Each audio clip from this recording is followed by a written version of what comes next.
Olá, irmãos e irmãs, sejam bem-vindos. Que a graça e a paz do Senhor Jesus esteja com você, esteja aí no seu lar, esteja aí na sua casa.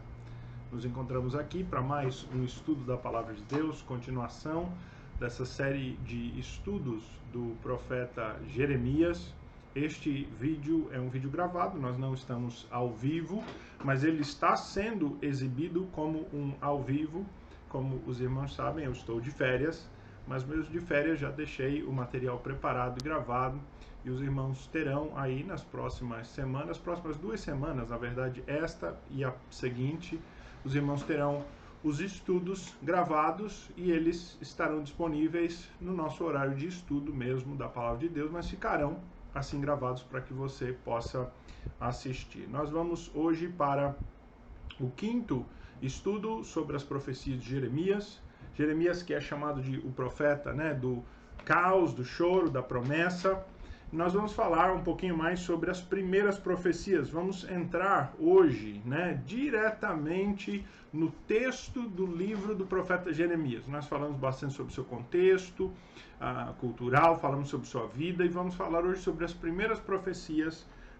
Falamos sobre as profecias do seu chamado, já falamos de certo modo do texto bíblico no capítulo 1 sobre o seu chamado, e agora vamos entrar hoje diretamente nas profecias do profeta Jeremias, primeiro grupo de profecias, o primeiro conjunto de profecias do capítulo 2 ao capítulo 6. Nós vamos falar sobre isso já. Mas antes de nós iniciarmos propriamente o nosso estudo da Palavra de Deus, vamos clamar ao Senhor que nos dirija, que nos dê toda a direção à pregação da sua palavra, o estudo da sua palavra. Vamos orar ao Senhor.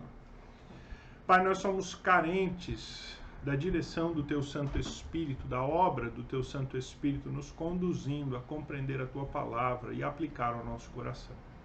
Sabendo, ó Deus, que esta não é uma mera tarefa intelectual, tarefa da razão, mas é uma tarefa, ó Pai, do coração, da alma, do interior, que precisa ser, ó Pai, regada pelo Teu Santo Espírito para que ela frutifique em nós. Assim eu clamo a Tua graça e peço que o Senhor, assim, nos dê a compreensão da Tua palavra e nos edifique.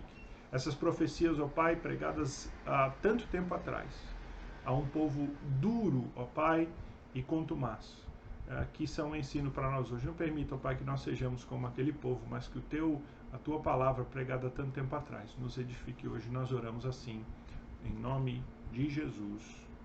Amém.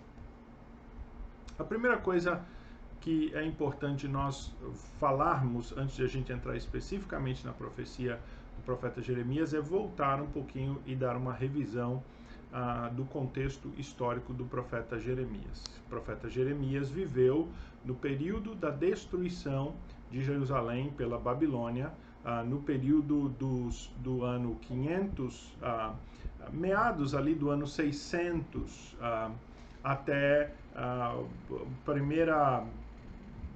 primeiro quarto ali do sexto século, Nós não sabemos propriamente quando ele morreu.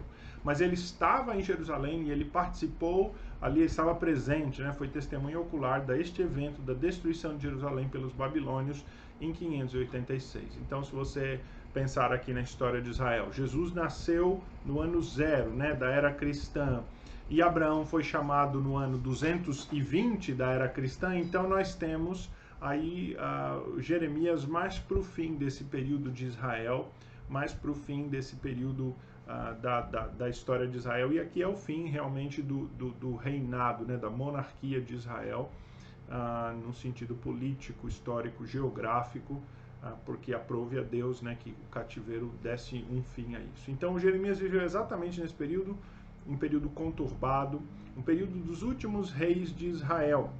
Ele viveu aqui no período de Josias, Joacás, Joaquim e Zedequias, no período desses 5 reis.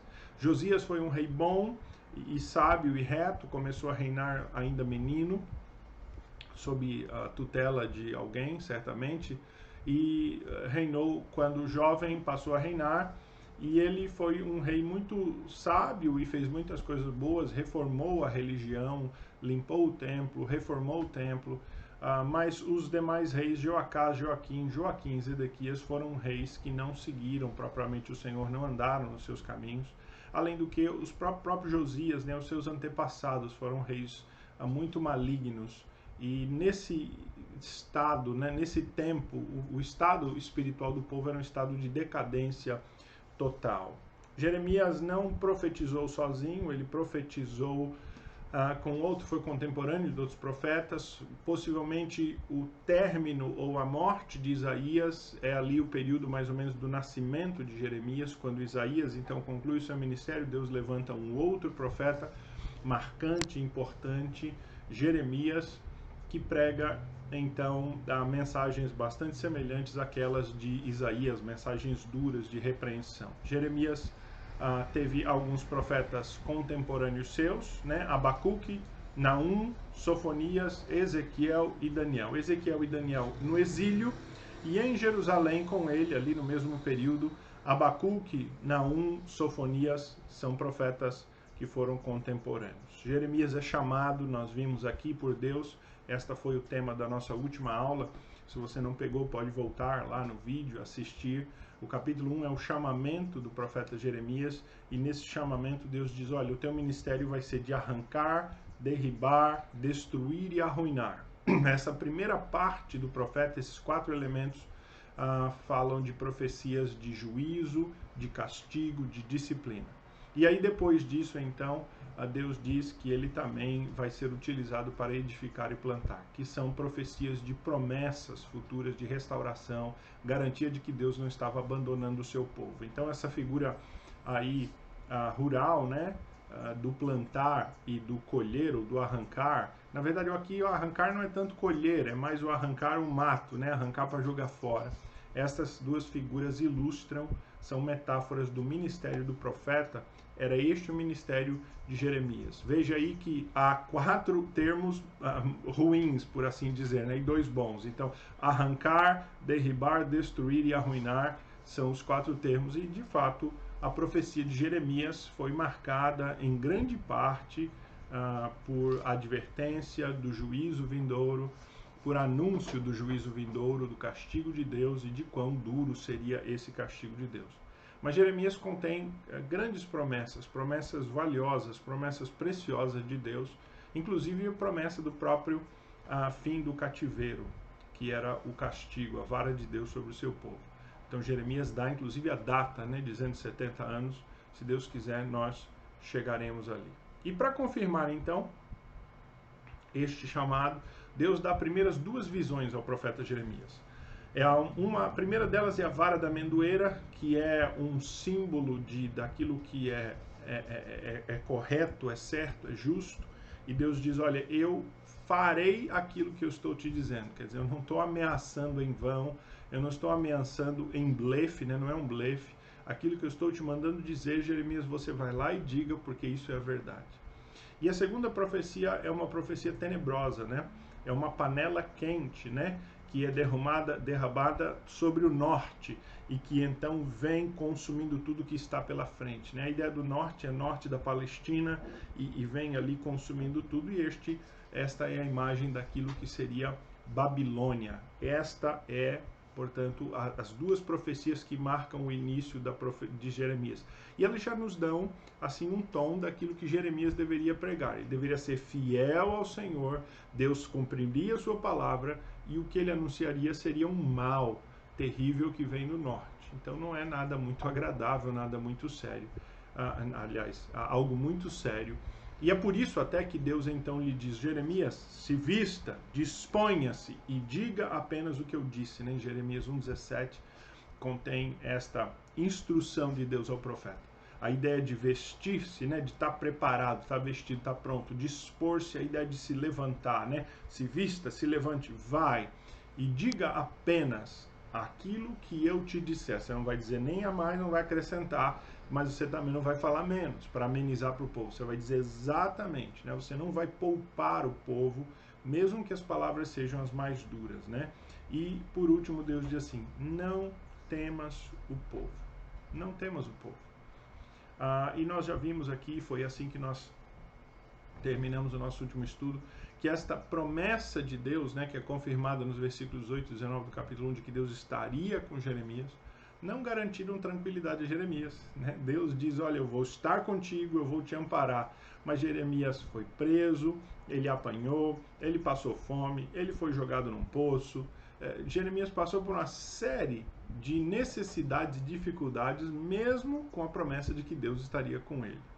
O que nos mostra, né, que a promessa de Deus estar conosco não quer dizer fartura e abundância necessariamente, mas quer dizer consolo, quer dizer companhia, quer dizer esta presença de Deus que nos ampara e nos assiste na necessidade, não necessariamente resolve a necessidade. Foi isso que o profeta Jeremias experimentou. Então vamos dar uma olhadinha agora na configuração do livro. Como é que o livro do profeta Jeremias está configurado para a gente entender onde é que nós vamos caminhar hoje e as profecias. Então, essa divisão do livro do profeta Jeremias é algo que, vamos dizer assim, não deve ser escrito em pedra. Os estudiosos vão se divergir, alguns vão colocar uma sessão a mais, outros a menos, outros vão fundir sessões.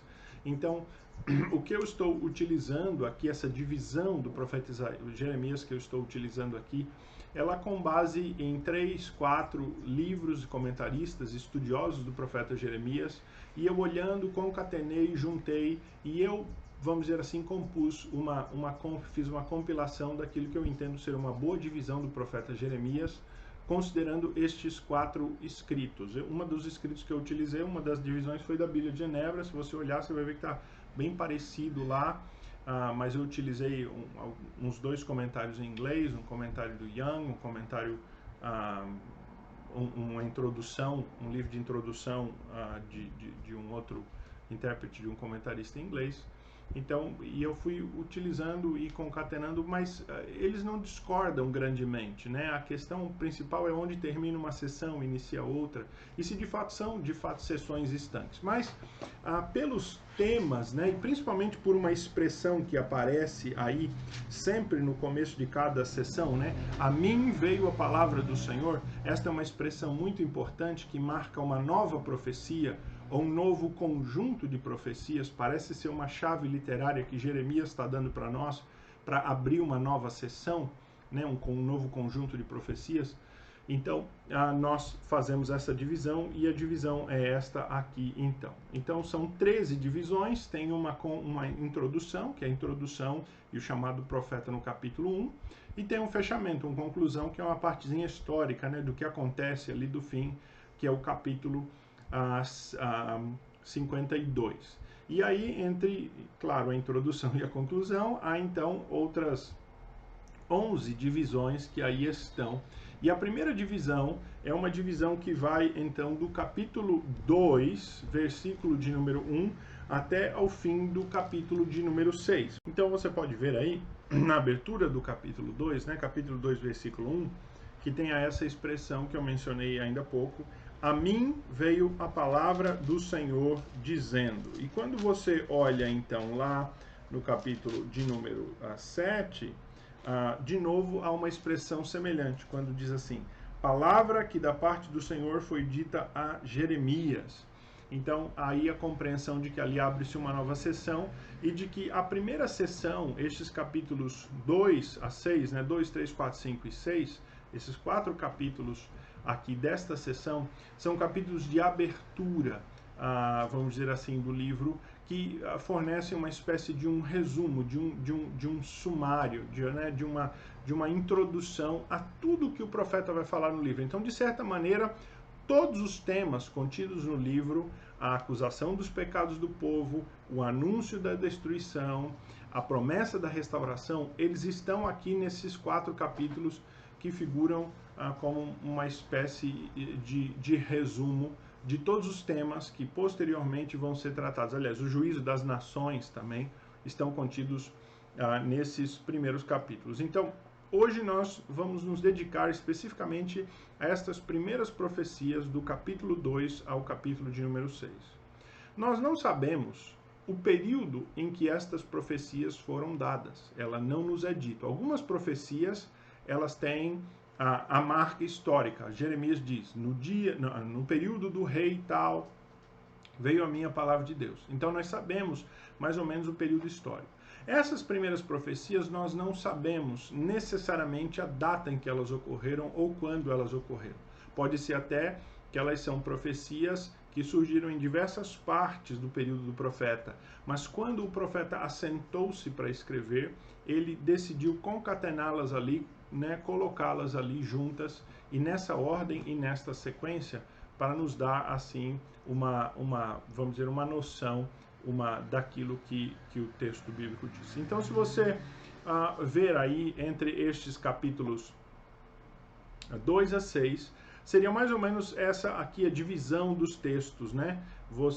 Nós temos aí o capítulo 2 dividido em 4 partes, o capítulo 3, ele seria em si uma única parte, o capítulo 4 também, o capítulo 5 também, e o capítulo 6 dividida em outras 4 partes com 4 diferenças. Então, esta seria uma divisão, vamos dizer assim, uma subdivisão desta seção destes capítulos 2 a 6 que nós veremos agora nesse estudo um pouquinho mais devagar. Então, entrando propriamente no tema, algo que aparece muito frequentemente nesses capítulos e que é muito importante é a figura do casamento. Ela é mencionada algumas vezes nesses capítulos, é uma analogia recorrente, Deus utiliza essa analogia nesses capítulos e ela ilustra assim o relacionamento de Deus com Israel. Então é logo assim que as profecias de Jeremias se iniciam, né? E este é um elemento que nos chama muito a atenção para exatamente esse aspecto do relacionamento de Deus com o povo, usando esta figura, né? A figura do casamento. É engraçado que o casamento hoje é algo tão desmerecido, né? Algo tão banalizado e algo tão pouco valorizado, mas é algo que o próprio Deus usa para descrever o seu relacionamento com o seu povo e aspectos de muita beleza, de amor, de graça que são transmitidos, né, que estão implícitos nessa figura. Então a primeira profecia, né, essa primeira parte ali, capítulo 2, 1 a 3, diz assim: a mim veio a palavra do Senhor dizendo, vai e clama aos ouvidos de Jerusalém, assim diz o Senhor, lembro-me de ti, da tua afeição quando eras jovem, e do teu amor quando noiva, e de como me seguias no deserto, numa terra em que não se semeia. Então Israel era consagrado ao Senhor, e era as primícias da sua colheita. Todos os que o devoravam se faziam culpados. O mal vinha sobre eles, diz o Senhor. Então veja essa descrição de Deus falando do seu relacionamento com Israel como um casamento, lembrando de quando eles estavam noivos e da devoção de Israel no princípio, né, do chamado primeiro amor, esse amor inicial, e de como Deus então, como um esposo que cuida da sua noiva, protegia o povo, não deixando que aqueles que queriam fazer mal a Israel de fato fizessem mal. Deus dava em paga, né, retribuía, e Israel então ele crescia e Deus fazia com que Israel pudesse prosperar. Então esta figura do casamento é uma figura muito importante para descrever o relacionamento de Deus, e ela é muito significativa porque as nuances do casamento aqui, né? Essa relação, essa dinâmica do casamento de um marido amoroso, mas de uma mulher que não é muito fiel, vão ficar bastante claras na profecia do profeta. Então, nesse mesmo capítulo 2, então, o profeta, após fazer essa descrição, ele já logo aponta o pecado do povo. E é este pecado que vai ser batido, frisado, mencionado em todo o livro do profeta Jeremias. Não há um capítulo em que ele não seja mencionado, e não há um conjunto de alguns versículos que logo Deus não apareça isso. Parece que o Senhor Deus, né, ele está agora já enfadado, né, ele está chegando ao fim da sua paciência, né? Não é que Deus perca a sua paciência pecaminosamente, mas Deus está mostrando aqui que o fim está vindo, ele aponta o pecado, e o versículo 5 do capítulo 2 resume muito bem o pecado. Então veja que essa abertura das profecias, aqui dessa primeira profecia, esse primeiro oráculo, ele figura como este resumo, né, do que vai ser tratado no livro.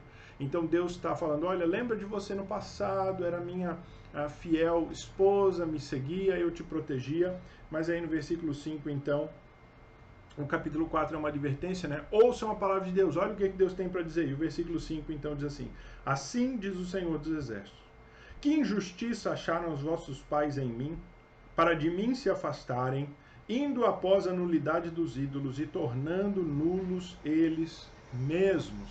Então veja, o grande pecado do povo foi se afastar do seu Deus, foi deixar o seu Deus e ir atrás dos ídolos. Este é o grande pecado. Este é o grande pecado. Esse afastamento do povo, ele é descrito no versículo 6 como um afastamento porque Israel estava descontente, ficou descontente com o seu Deus, né? Eles começaram a perguntar, onde está o Senhor nosso Deus que nos fez subir da terra do Egito?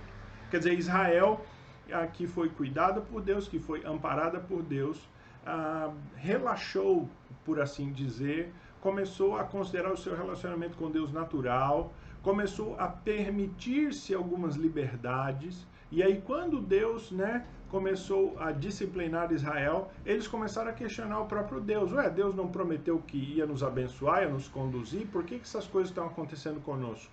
Israel foi se endurecendo. E o comportamento do povo e toda essa trajetória de Israel, veja, lembra aqui daquele gráfico que nós mostramos. Olha só o quanto tempo Israel passou na terra.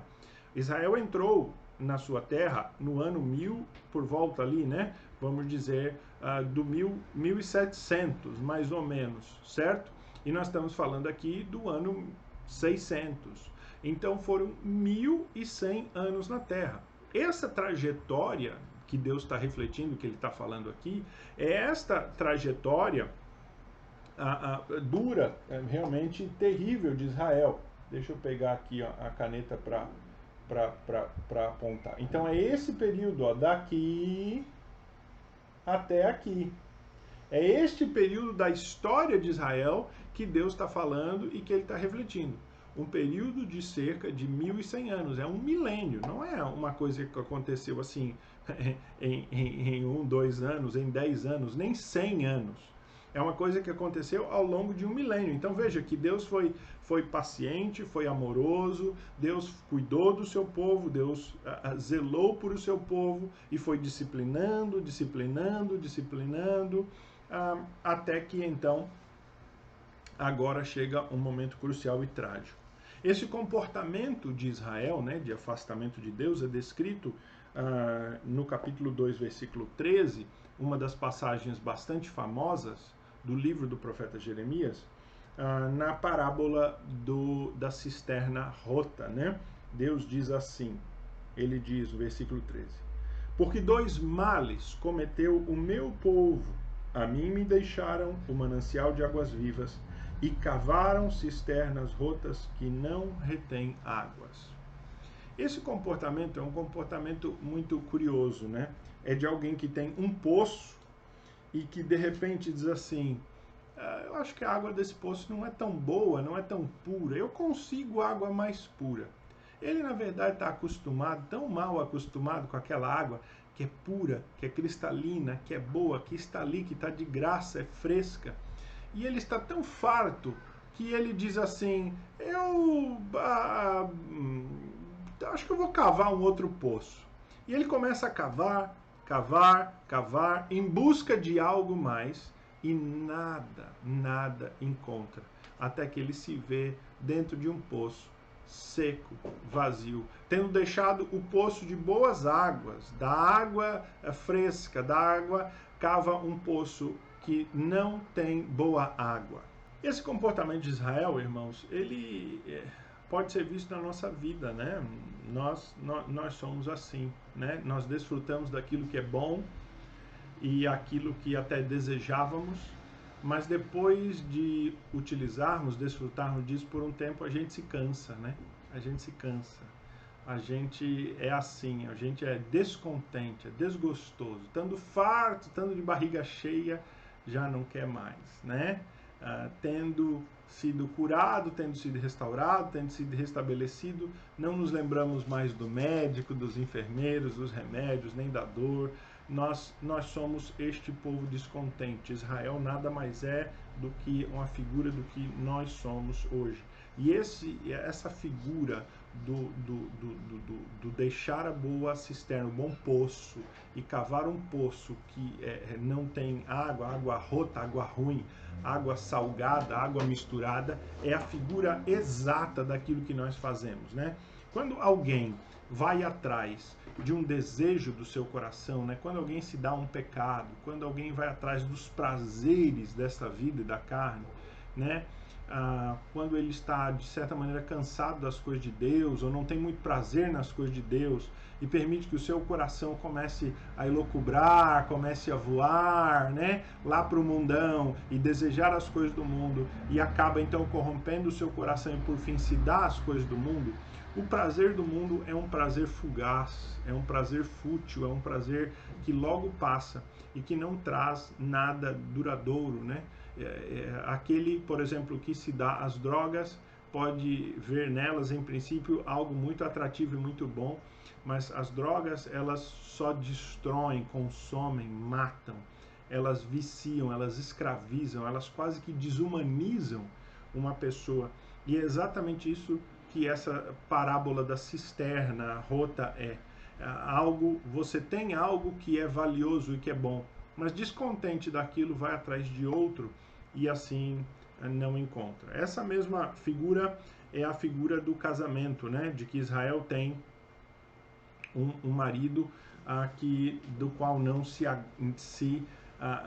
agrada, né? Então esse afastamento de Israel de Deus, ele é visto na idolatria. Então essa idolatria que eu falei, que é vez por outra mencionada, né? Ela é mencionada no versículo 5, no versículo 11, no versículo 27 e no versículo 28 desse mesmo capítulo 1, né? O versículo 27 e 28 é interessante porque eles dizem assim, que o povo diz a um pedaço de madeira, tu és o meu pai, e a pedra, tu me geraste, pois me viraram as costas e não o rosto, mas em vindo angústia dizem, levanta-te, livra-nos. Não é muito diferente da gente, né? Quando a gente tá farto, tá de barriga cheia, a gente se dá os prazeres. Aí o negócio começa a ficar ruim, a gente corre para Deus e diz, Senhor, me ajuda agora, eu sou teu servo, estou aqui. Então Deus está descrevendo esse comportamento volúvel do povo, inconstante exatamente. E este comportamento volúvel se deu tanto na idolatria quanto na busca de ajuda política de outras nações pagãs ao redor de Israel. Israel podia se relacionar com as nações, fazer negócio, mantendo, porém, a sua independência. Quando Israel, para resolver as suas necessidades mais locais, cotidianas, contextuais, ela buscava a ajuda de nações pagãs, ela tinha que se comprometer, se misturar com nações pagãs. E isso, irmãos, fica para nós como uma advertência para cristãos. Nós estamos no mundo, fazemos negócio com gente do mundo, nos envolvemos com gente do mundo, mas cuidado com as parcerias com gente do mundo. Cuidado quando nós vamos a gente que não tem os mesmos princípios de ética, de moral, de fé, e vamos nos fiar nessas pessoas e vamos atrás dessas pessoas. Em alguns estudos para frente nós vamos chegar lá em Jeremias 17, que fala, né, que é maldito aquele que confia no homem. E é exatamente esse o comportamento de Israel, de ter ido buscar nas nações. Aqui, na verdade, é o Egito e a própria Assíria, né? Israel buscou no Egito e na Síria. O versículo 18 diz assim, agora, pois, que lucro terás indo ao Egito para beberes as águas do Eufrates? Veja, Deus é aquele poço de água limpa, fresca, boa, mas a Israel vai lá beber as águas do Nilo, e aqui é no sentido pejorativo, vai lá beber as águas do Eufrates na Síria, vai pedir ajuda, vai pedir guarida dessas nações, quando simplesmente o que Israel precisava fazer era confiar no seu Deus, era mudar a sua atitude, era converter-se dos seus maus caminhos e Deus passaria a cuidar, a zelar deles, a abençoá-los. Esse comportamento de Israel é descrito de uma maneira bem peculiar, utilizando aquela figura do casamento, é descrito então como um adultério. E mais ainda, no capítulo 3, principalmente nos versículos 6 a 9, são versículos bastante duros, bastante, assim, é uma imagem muito forte. O comportamento de Israel é descrito como prostituição. Então Israel não é como um cônjuge que simplesmente caiu em pecado, deixou-se seduzir por outrem e caiu em pecado. Mas Israel é descrito como aquele que realmente se deu à prostituição abertamente, que se entregou a todo tipo de devassidão e de maldade. Veja que os versículos 6 a 9 do capítulo 3 dizem, ele diz assim, disse-me mais o Senhor, nos dias do rei Josias. Aqui há uma profecia, especificamente no dia do rei Josias. Viste o que fez a pérfida Israel? Foi a todo monte alto e debaixo de toda árvore frondosa, se deu ali a toda a prostituição. E depois dela ter feito tudo isso, eu pensei que ela voltaria para mim, mas não voltou. A sua pérfida irmã Judá viu isso. Quando por causa de tudo isso, por ter cometido adultério, eu a despedi, a pérfida Israel, e lhe dei carta de divórcio, vi que a falsa Judá, sua irmã, não temeu, mas ela mesma se foi e se deu à prostituição. Sucedeu que pelo ruidoso da sua prostituição, poluiu ela a terra, porque adulterou, adorando pedras e árvores. A analogia aqui é uma analogia que tem alguma conotação com o real, porque no culto a Baal, que é considerado um deus da fertilidade, da produção, havia a relação sexual. Todo esse elemento da bebida, da comida, da relação sexual estavam envolvidos no culto pagão. O culto pagão sempre foi um culto que envolveu devassidões. É só você ver uma religião pagã, uma religião falsa, ela vai introduzir no seu culto alguma coisa que reflete o pecado, os desejos, a inclinação do homem. Toda religião satânica, demoníaca, dirigida por Satanás, ela vai ser desta maneira, ou conduzida por violência, ou subjugando pessoas, ou humilhando pessoas, ou escravizando pessoas, ou envolverá algum tipo de devassidão. E o culto de Baal não era diferente. Então Deus está usando essa analogia para dizer, olha, vocês são não apenas uma mulher adúltera, mas vocês são como prostituta, que se prostituiu. É uma imagem forte, irmãos, eu sei, Você está pensando, tira os filhos da sala, mas é palavra do nosso Deus.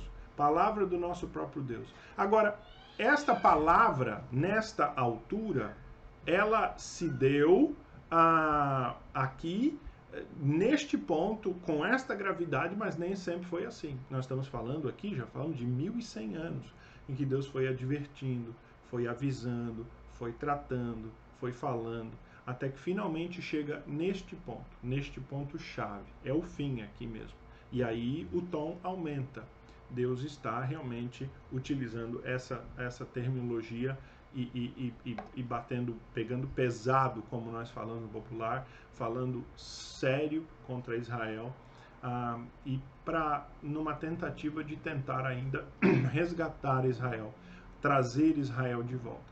Então, esta linguagem dura é a linguagem que o profeta utilizou. E era uma linguagem que descrevia o comportamento espiritual do povo de Deus e também as práticas, de certa maneira, que o povo tinha.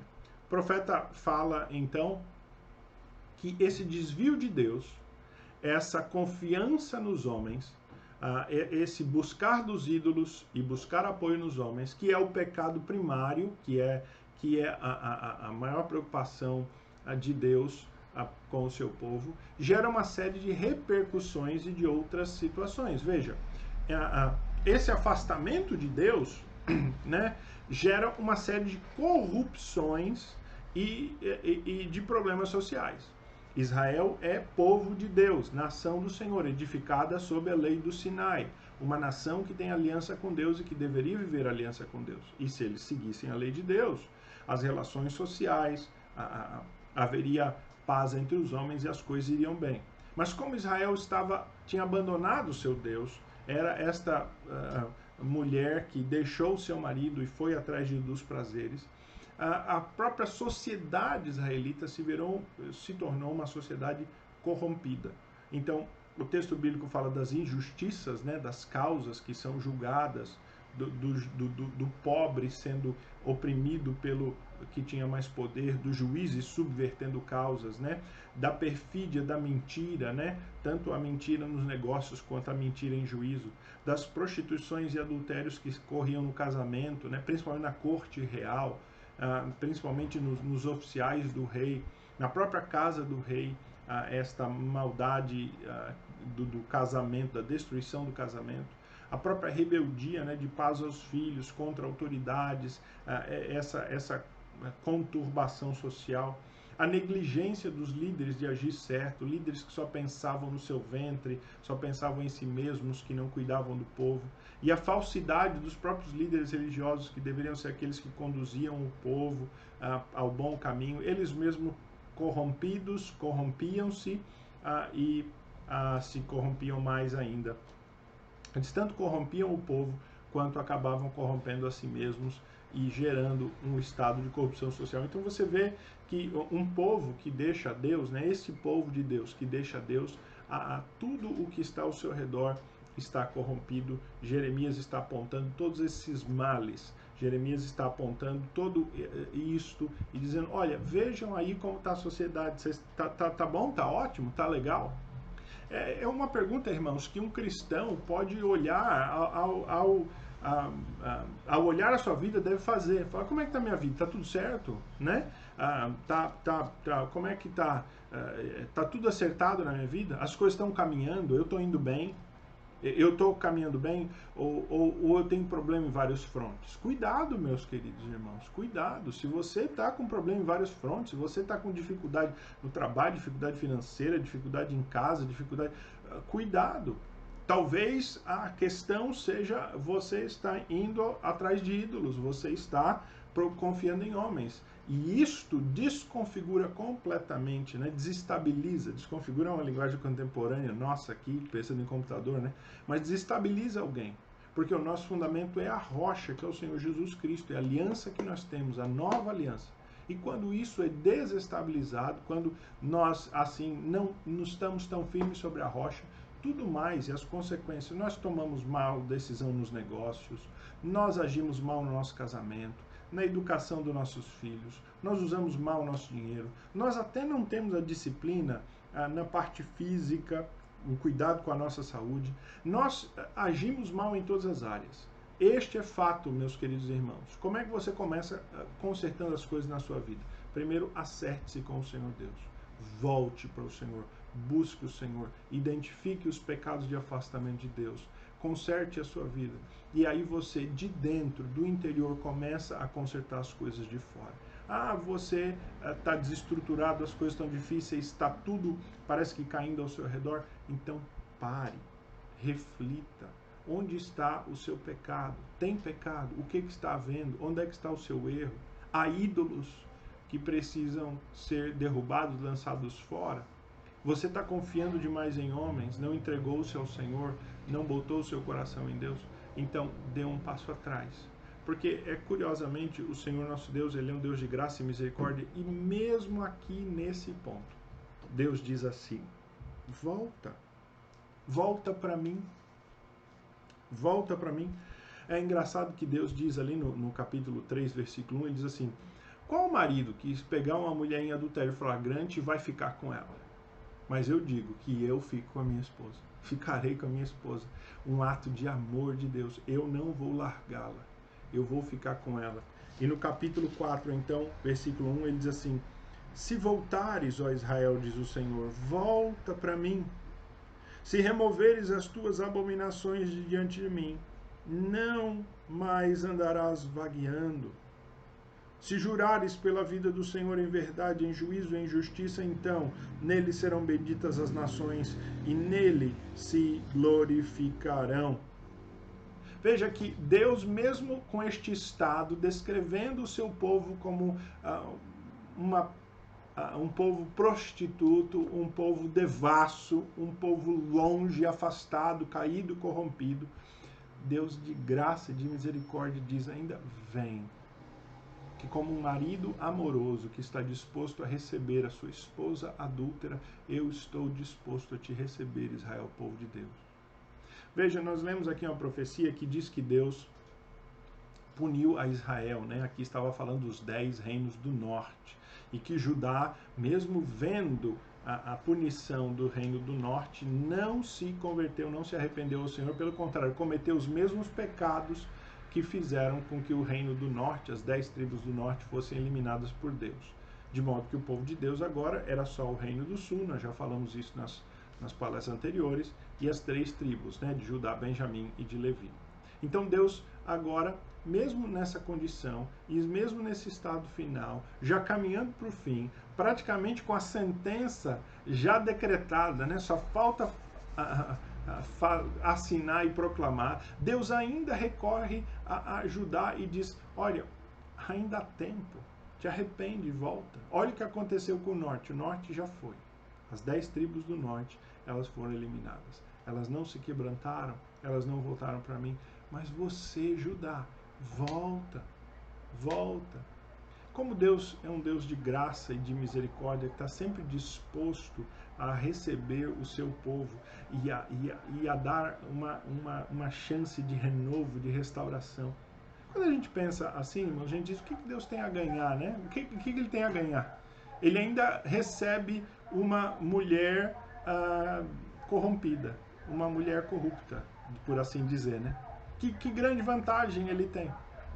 Mas é este seu amor fiel, este amor de Deus que sobrepassa os nossos pecados, este amor de Deus que está disposto a providenciar o meio da nossa limpeza, né? Ele limpa a sua noiva para recebê-la para si.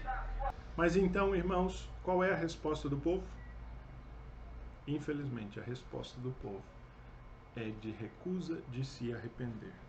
O povo não se volta para Deus. Ah, Senhor, não é para a fidelidade que atentam os teus olhos? Tu os feriste e não lhes doeu. Consumiste-o e não quiseram receber a disciplina. Endureceram o rosto mais do que uma rocha. Não quiseram voltar. Essa é a resposta do povo descrita pelo profeta Jeremias no capítulo 5, versículo de número 3. Que coisa terrível, irmãos. O povo endureceu ainda mais o seu coração. Estando mal, as coisas indo de mal a pior, o povo afastado de Deus, um profeta enviado por ele chamando o arrependimento, mas o povo ainda acha que Deus é mau por puni-los, e ele endurece o seu coração ainda mais e rejeita mais ainda a Deus. Deus então anuncia que trará mais castigo sobre o povo para fazê-lo se arrepender. No capítulo 6, versículo 10 diz assim: a quem falarei e testemunharei para que ouçam? Eis que os seus ouvidos estão incircuncisos e não podem ouvir. Eis que a palavra do Senhor é para eles coisa vergonhosa, não gostam dela. E o 16 do capítulo 6.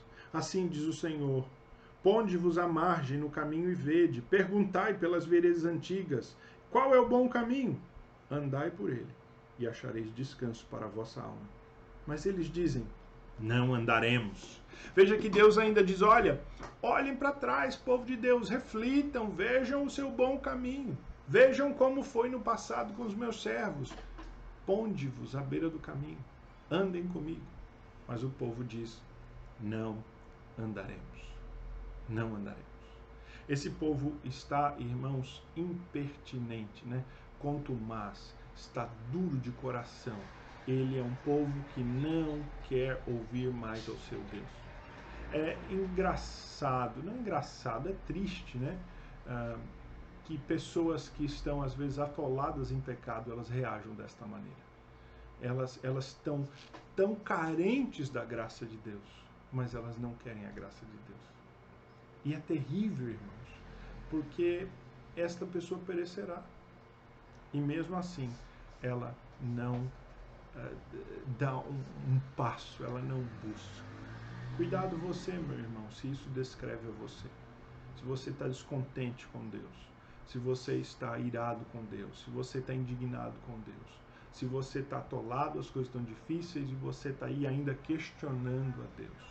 Cuidado, meu querido irmão, não haja desta maneira, porque o fim desse povo não foi bom. Deus chama este povo ao arrependimento, mas ele rejeita arrepender-se. Ele está como um filho que não entende a disciplina do seu pai e acha que o seu pai é mau por discipliná-lo quando o pai o está amando. Ele rejeita, ele é rebelde, ele se afasta ainda mais. E é aqui então que o profeta conclui esta primeira sessão anunciando então a punição. Bom, uma vez que não há agora mais solução para o pecado do povo, agora uma vez mais que o povo não se arrependerá, então Deus punirá esse povo. Então, capítulo 6, versículo 22 diz assim, diz o Senhor: Eis que um povo vem da terra do norte, e uma grande nação se levanta dos confins da terra. Trazem arco e dardo, eles são cruéis, e não usam de misericórdia. A sua voz ruge como o mar, e os cavalos vêm montados como guerreiros em ordem de batalha contra ti, ó filha de Sião. Versículos 22 e 23 do capítulo 6 aqui do profeta Jeremias. Logo então, uma vez que Deus anuncia o pecado, Deus aponta os erros, Deus chama ao arrependimento, a resposta é neutra. Há então o anúncio da punição. Essa primeira sessão, então, irmãos, do capítulo 2 ao 6 do profeta Jeremias, ela traz aquilo que nós falamos antes, esse resumo das profecias do profeta, em que Deus reflete no seu relacionamento com o povo, aponta o seu pecado, mostra as consequências do pecado, mostra-se disposto a receber de novo o povo mediante arrependimento para restaurá-los. O povo responde negativamente, Deus anuncia então a punição. Esta é uma sequência, vamos dizer assim, muito comum na profecia de Jeremias. É uma sequência no profeta Isaías também, mas aqui em Jeremias ela é mais evidente. Este apontar o pecado, chamar ao arrependimento, anunciar a punição quando não há arrependimento.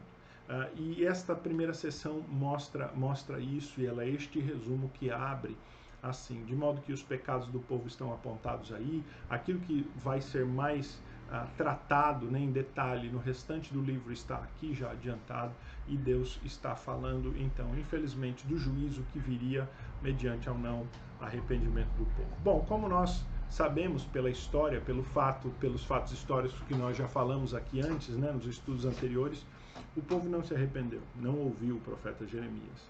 E o povo foi duramente punido por Deus. E a punição foi dura, foi terrível. De modo que este mau exemplo de Israel, né, contumaz, rebelde, teimoso, figura para nós como um exemplo também para a nossa vida, para que nós aprendamos com Israel e nós não venhamos a cometer esses mesmos erros. Vamos concluir então, irmãos, esse estudo com uma oração. Pai bendito de amor e graça, que o Senhor nos ajude a olhar para nós mesmos e ver o que está errado, para que cada dia mais não venhamos a nos afastar pelo endurecimento do nosso pecado. Tem misericórdia de nós, Pai. Quebranta-nos. Manda de fato profetas, ó Pai, que sejam fiéis pregadores, transmissores, e usa o Teu Santo Espírito para quebrantar o nosso coração e nos trazer de volta, para que não sejamos como Israel. Ó Pai, levanta aquele que está caído, prostrado, pelos seus pecados, pelas suas más escolhas. Levanta, ó Deus, aquele que está tão atolado que não tem nem forças para sair, ó Deus, talvez nem para clamar. Tu conheces, ó Pai, este, e eu clamo a graça do Senhor sobre esta vida. Eu clamo assim que o Senhor trabalhe na nossa vida, no nosso coração com a Tua palavra, para que nós não sejamos como este povo que, deixando o poço de água viva, cavou para si uma cisterna rota de água saloba, de água ruim. Ó Pai, dá-nos desta água da vida, dá-nos sede, ó Pai, contínua por esta água da vida que vem do Senhor Jesus. No nome de quem nós oramos. Amém. Meus queridos irmãos, assim nós vamos encerrando então esse estudo da Palavra de Deus. Está tudo certo, viu? Domingo de manhã teremos estudo da série de Jesus Cristo. Domingo à tarde, às 17 horas, haverá culto normal. O pregador será o presbítero André, que vem lá de Brusque, meu irmão, os irmãos já conhecem, trará mensagem, dirigirá o culto. Está tudo acertado, os trabalhos continuam normalmente.